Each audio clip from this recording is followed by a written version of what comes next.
Hello, we continue our broadcasting from Kiev, and we are very happy that our guest today is General Ben Hodges. General, hello, and thank you so much for being with us today. Well, thank you once again for the privilege, Ludmila. Thank you.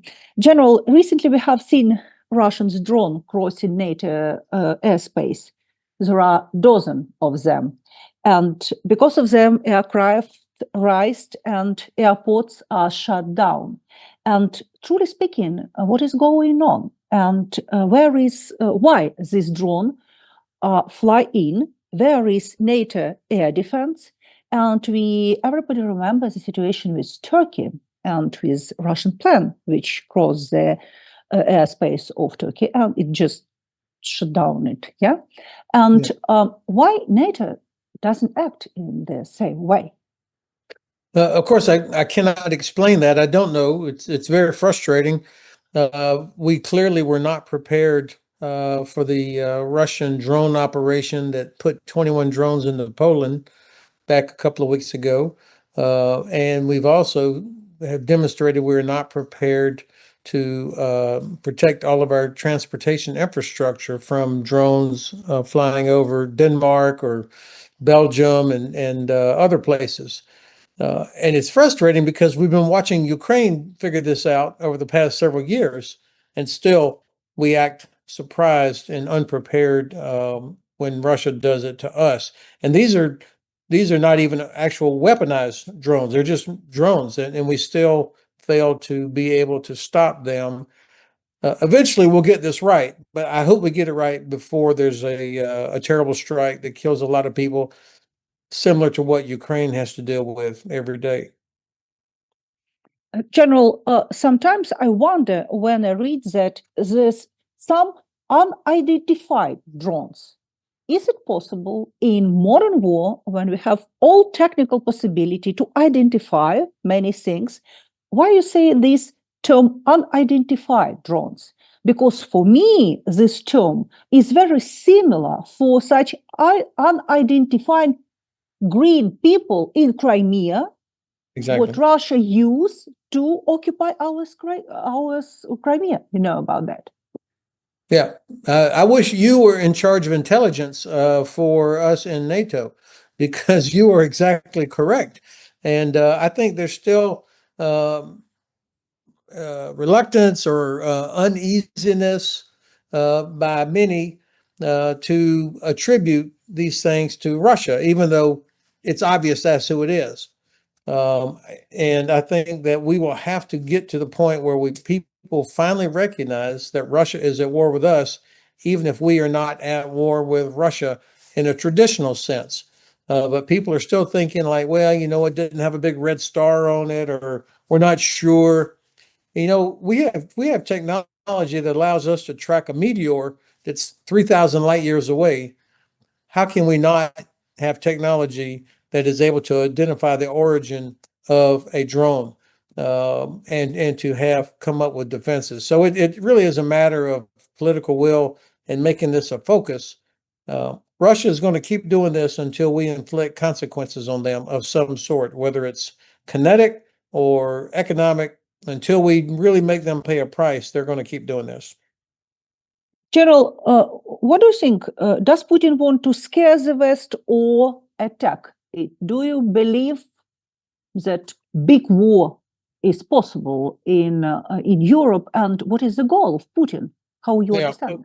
Of course, scaring, wanting to scare, and having plans for a broader conflict, those are not exclusive of each other. I think what we're seeing are operations by the Russians that are intended to destabilize the West, to make people worry, to put pressure on governments to do anything to stop Russia from doing this, even if that means pulling support away from Ukraine, or to destabilize governments, to cause people to lose confidence in their own government. This is a part of Russia's way of war. So I think and of course, they're also doing reconnaissance. I mean, they're mapping out exactly where everything is, how fast we can respond, how we respond. And I think the danger for us is when they see our reluctance, that invites aggression. They will only they'll complain about it, but they will only respect when we start knocking these things down and inflicting pain on them. I do believe that if we don't show more determination, if we don't show strength, and if we don't help Ukraine defeat Russia, then we will be in a much larger war in the next 2 or 3 years. But I don't, the part for me that's frustrating is I don't understand why Europe lacks self-confidence. If you add together the economies, the wealth, the strategic capabilities, the populations, the technological advantages of Europe, plus UK and Canada, even without the US, it's significantly more than Russia. What are we scared of? Why are we always worried about what Russia might do instead of making Russia worry about what we might do? General, maybe it's happened because for a long time, Western leaders tried to keep the war within the Ukrainian borders. But during this modern war, you say about modern war in your interview, during this new war with new technologies, with direct or indirect involvement of different countries is big war. Do you think that it is possible to keep such war in the borders of Ukraine? And if no, to what must be the strategy of NATO, for example? Well, that's a terrific question. Of course, it's not possible to keep it contained inside Ukraine, nor, in my view, should that be the objective. The objective should be the defeat of Russia. And right now, Ukraine is doing all of the fighting. So give Ukraine everything it needs to help defeat Russia, while we can contribute not only with sharing intelligence, but also by helping to wreck Russia's oil export industry. Ukraine is doing a very good job of destroying infrastructure.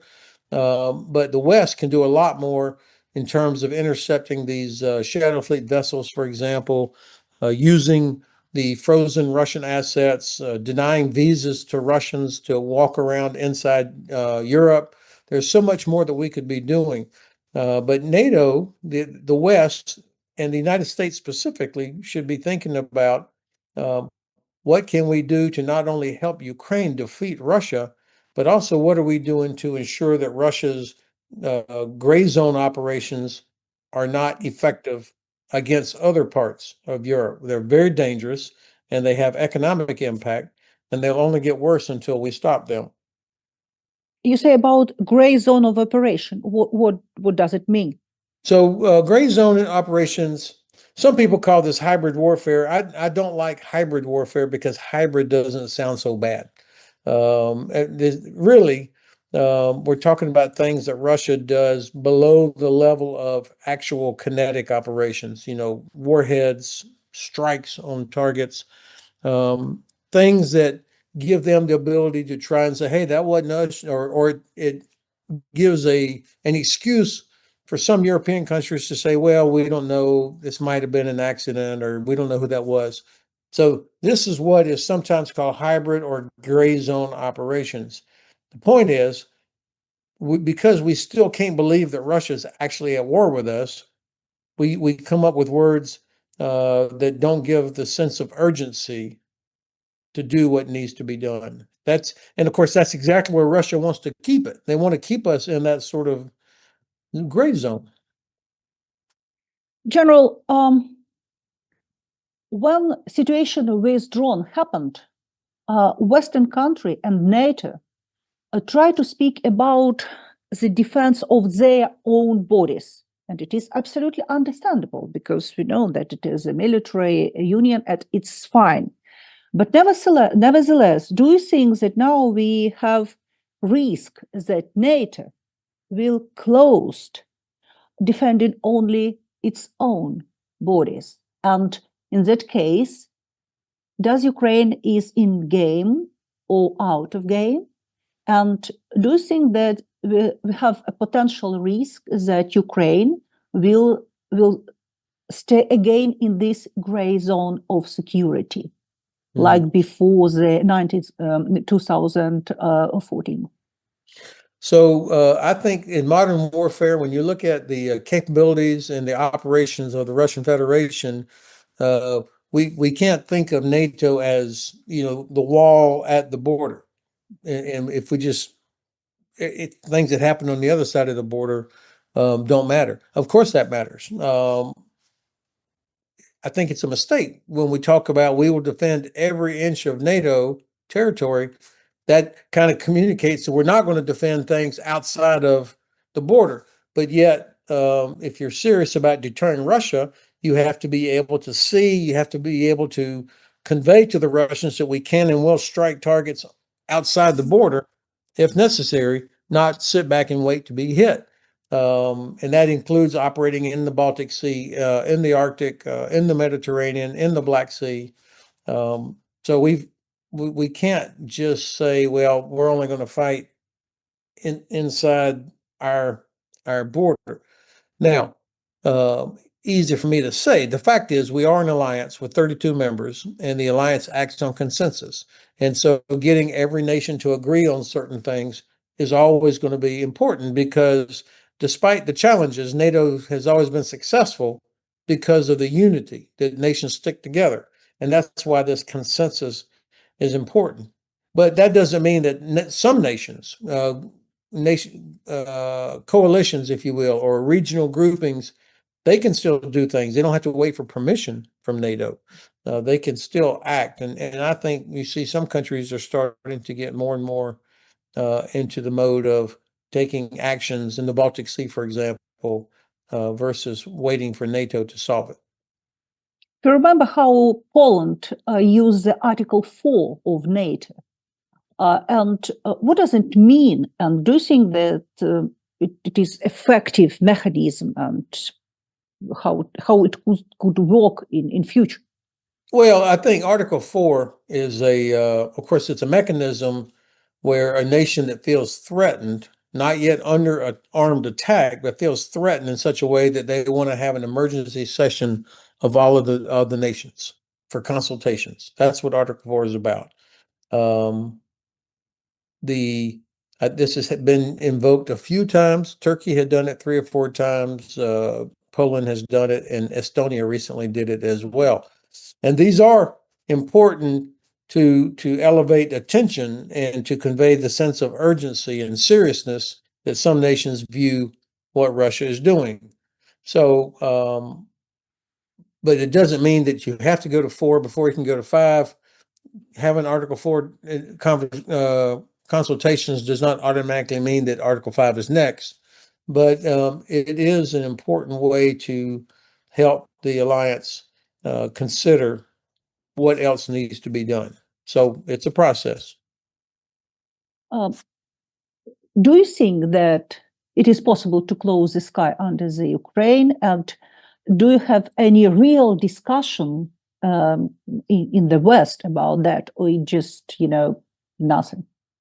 So technically, of course, it's possible, but this would require political decisions, understandably. We helped close the sky over Israel with the U.S. Air Force, the Royal Air Force, the Jordanians, the French working with the Israeli Air Force to protect Israeli citizens and infrastructure from Iranian missiles. We've done that. We've done that over the Red Sea to protect international shipping from Houthi missiles. So it is technically possible. And I liked President Zelensky's recommendation that we integrate our air defense networks into Ukraine's. That makes perfect sense to me. But this is a political decision to start using NATO aircraft or systems to knock down Russian drones or missiles outside of NATO airspace. So this goes to the earlier conversation. To me, this makes perfect sense. And the sooner we make that happen, the better. The Russians will complain about it. They'll call it an expansion of war and on it. We should quit worrying about their reaction and focus on what's best for the security of all of us and to convey strength to the Russians. Now, we have to be clear, though, that what this means, a sky shield. You can't just sit in Poland and launch a Patriot missile to shoot down a cruise missile somewhere over Western Ukraine. That may or may not work. And that won't do anything to help against drones and other systems. If you're putting up if you're going to put up a U.S. or Polish or Royal Air Force pilot somewhere, you have to be prepared to conduct what we call SEAD, S-E-A-D, suppression of enemy air defense, which means shooting at Russian ground-based air defense systems that might be in Russian-controlled Ukraine or even inside Russia. If we're going to do Sky Shield, that means you have to have made the decision, we're prepared to do that. All right, that's a different thing now. Or else we have to have worked it out with the Ukrainians, where the Ukrainians are going to do it, and we give them the capability to do it. And also, if a pilot gets shot down, and eventually a pilot will be shot down, then you have to be prepared to go in and get him or her, even if they parachuted into Russia. So these are the kind of questions that would need to be sorted out. I'm 100% in favor of doing it, but it's this is not Star Trek where you say activate the shield and it just comes out. General, from our previous interview, I remember that you have on your table the map of Ukrainian war. Yes. Is it still the same situation? I ask about that because how you understand the situation on the battlefield right now. Oh, great. I know. Yeah. Thank you so much. How we identified the situation on the battlefield and what scenario for this war are possible right now? Well, of course, if you're a soldier in a trench somewhere or in a wood line dealing with Russian troops in front of you all the time, it's terrible. That view of the battle is always going to be terrible. Or if you're a civilian that lives in a town that's being hit by drones and missiles, that's terrible. But if you can step back from that and look at the big picture, I think it's remarkable what Ukraine has accomplished. That Russia is not making any, as far as I can tell, is not making any meaningful advances anywhere. It seems to me that Russia still does not have the ability to overwhelm or break through Ukrainian defenses and exploit it somewhere. They just don't have that capability that their grandfathers would have had in the Second World War. I don't think it exists. And so it seems to me that Russia is only able to keep doing what they're doing now, which is to continue to attack Ukrainian civilian targets and continue pushing forward in this attrition style of war in hopes that we in the West will finally get tired and quit.